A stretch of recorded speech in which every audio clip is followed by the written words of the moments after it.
পরিচয় চাঁদাবাজ, সে কখনো কোনো দলের হতে পারে না। অতএব যুবদল দেশনায়ক তারেক রহমানের একটি আদর্শিক দল এবং এই দলের অভিভাবক বিএনপির ভারপ্রাপ্ত চেয়ারম্যান। এই যুবদল কখনই কোনো অন্যায়ের সাথে আপোষ করে না এবং অন্যায়ের সাথে জড়িত নয়।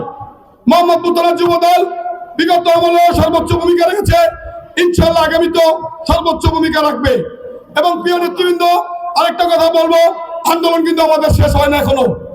আন্দোলন চলন্তমান, আন্দোলন চলন্তমান যতক্ষণ না পর্যন্ত একটি সুষ্ঠু নিরপেক্ষ নির্বাচন না হবে, যতক্ষণ না পর্যন্ত দেশের মানুষ ভোট দেওয়ার অধিকার ফিরে না পাবে, যতক্ষণ না পর্যন্ত দেশের মানুষ নীরবে নির্বিঘ্নে নিরাপদে ভোট কেন্দ্রে গিয়ে ভোট দিবে, ততক্ষণ পর্যন্ত আমাদের আন্দোলন চলন্তমান চলবে।